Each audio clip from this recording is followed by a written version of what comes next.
আজকে সকালে গোলাপ ফুল দেখছিলাম, ফুল দেখেন মাঝে মাঝে, গার্লফ্রেন্ডকে দেন নাকি?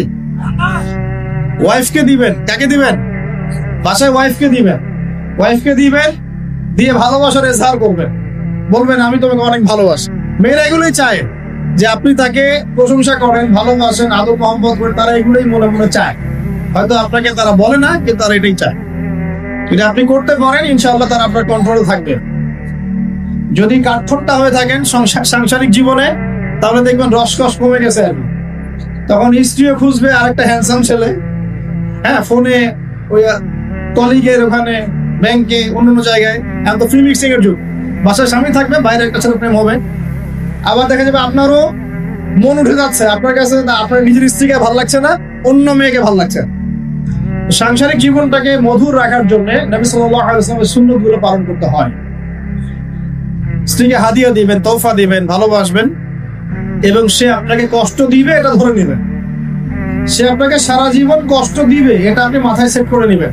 ইনস্টল দিবেন, সফটওয়্যার ইনস্টল দিই না আমরা, প্লে স্টোর থেকে অ্যাপস ইনস্টল করেন না, আপনার লাইফে একটা অ্যাপস ইনস্টল করবেন যে স্ত্রী আপনাকে কষ্ট দিবে।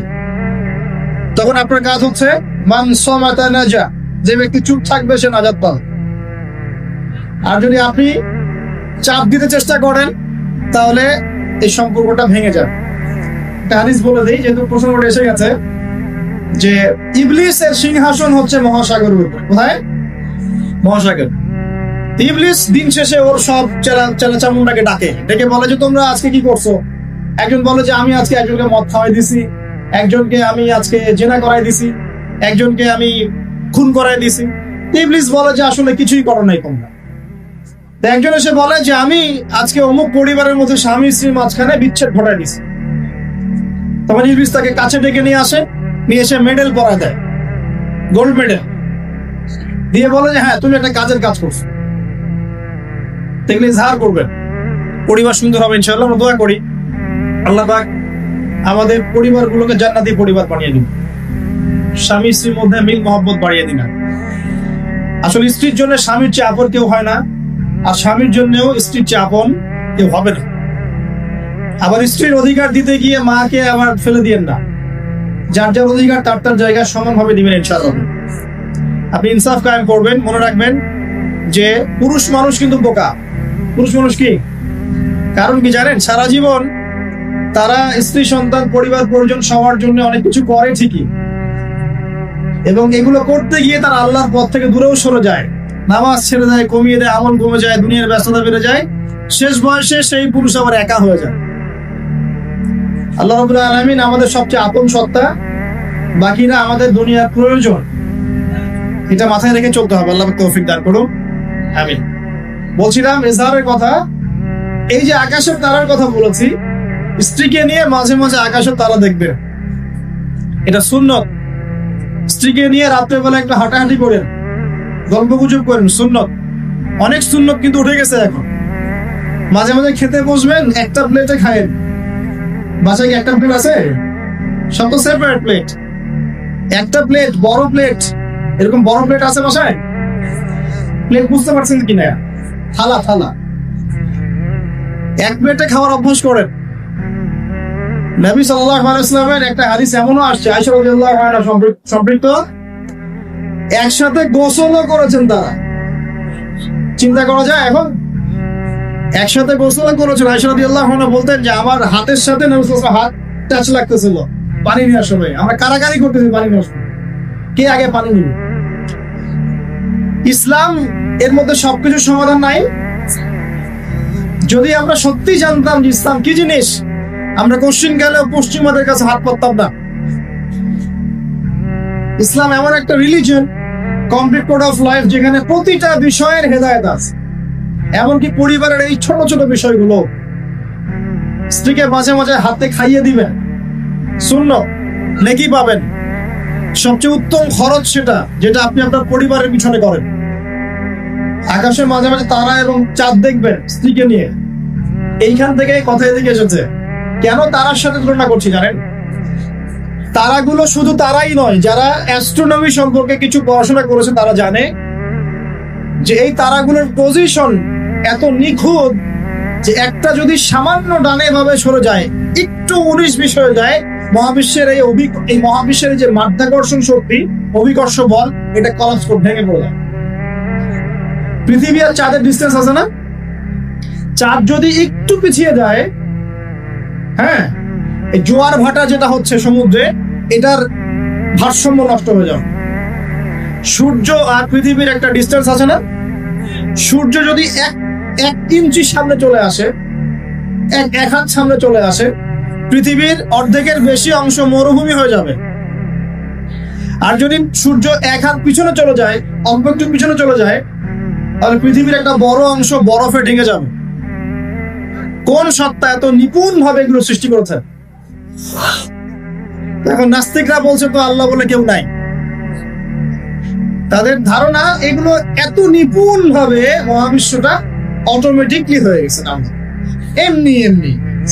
মানে আবু হানিফা রাহিমাহুল্লাহর একটা ঘটনা মনে পড়লো, যে নাস্তিকদের সাথে বাহাস হবে, তিনি নাই, সকাল থেকে তিনি আসছেন না।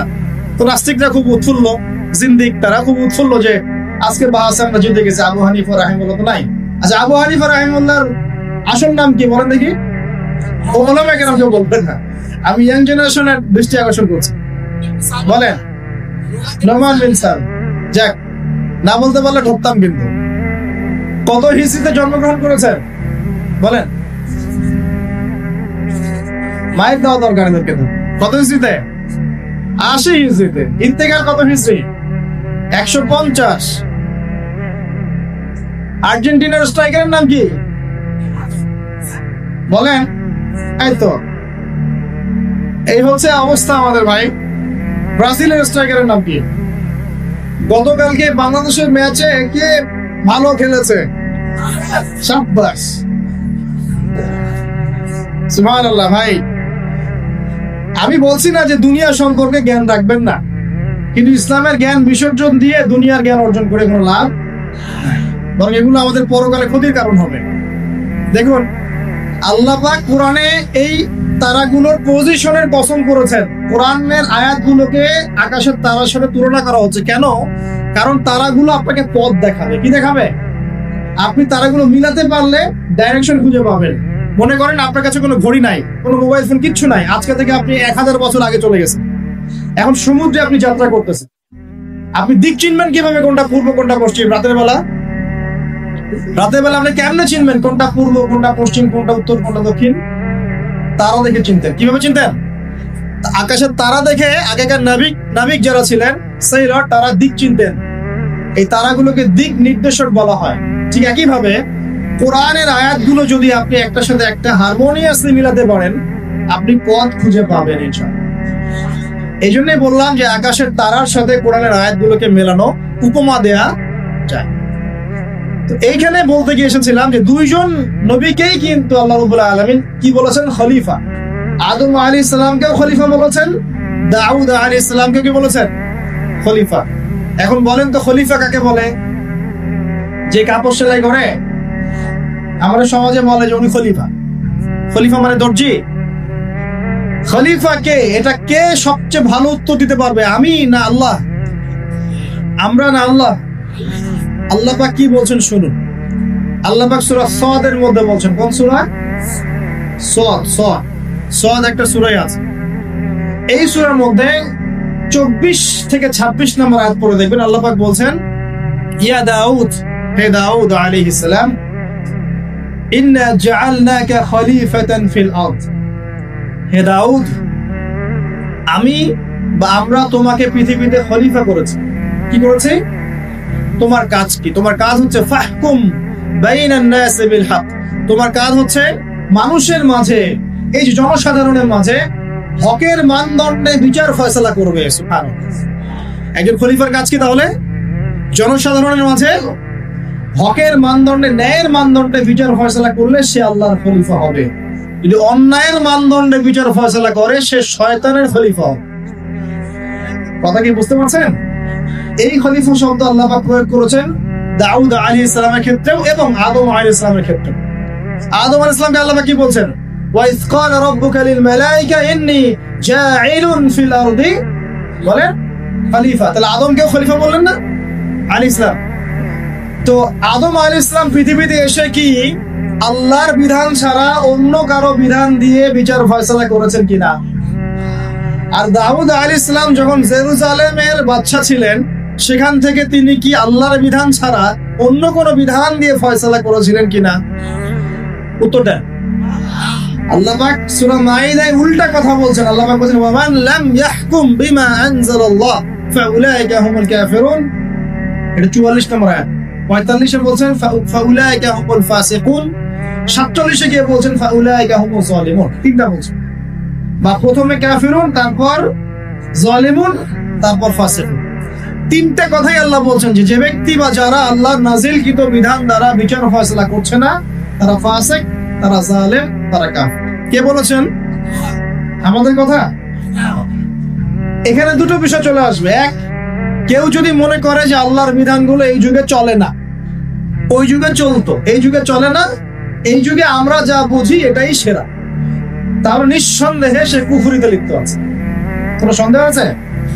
আর কেউ যদি মনে করে যে না, আল্লাহর বিধানই চূড়ান্ত, এটাই সর্বোচ্চ, কিন্তু পরিবেশ পরিস্থিতি বিবেচনায় আমি ইমপ্লিমেন্ট করতে পারছি না, সে ব্যক্তির কথা আলাদা। কথা কি বুঝতে পারছেন? আমাদের আকীদা পরিষ্কার করতে হবে না? তাহলে এখানে আপনি খলিফার সংজ্ঞা পেলেন, খলিফার কাজ কি সেটাও পেলেন। আরো একটা কথা আল্লাহ পাক বলেছেন দাউদ আলাইহিস সালামকে, সেটা হলো ওয়ালা তাত্তাবিউল হাওয়া, তুমি তোমার প্রবৃত্তির অনুসরণ করো না। প্রবৃত্তি মানে কি? মন যা চায় তার অনুসরণ করো না। ফায়ুদিল্লাকা আন সাবিলিল্লাহ, তাহলে এই অনুসরণ তোমাকে আল্লাহর পথ থেকে বিচ্যুত করে দিবে। ইন্নাল্লাযীনা ইউদিল্লুনা আন সাবিলিল্লাহি লাহুম আযাবুন শাদীদ বিমা নাসু ইয়াওমাল হিসাব। যারা নিজের মন গড়া প্রবৃত্তির অনুসরণ করেছে, তারা আল্লাহ পাকের সরল পথ থেকে বিচ্যুত হয়ে গেছে, এবং আল্লাহ পাক তাদেরকে কঠিন শাস্তি দিবেন, কারণ তারা কিয়ামতের দিনটাকে ভুলে গেছে। প্রিয় ভাইরা, আমরা ওয়াদা করে এসেছি আল্লাহর কাছে। কি ওয়াদা করেছি? যে আল্লাহ আমাদের রব। তাহলে দুনিয়াতে আসার পর কি আমরা আল্লাহর সাথে শিরিক করতে পারবো? আল্লাহর বিধান ছাড়া অন্য কারো বিধান মানতে পারবো? আল্লাহ পাকের হালালকে হারাম করতে পারবো? আল্লাহর হারামকে হালাল করতে পারবো? নাকি আমাদের উচিত হবে আল্লাহর সমস্ত বিধানের সামনে আত্মসমর্পণ করা? কোনটা? ইসলাম মানে কি?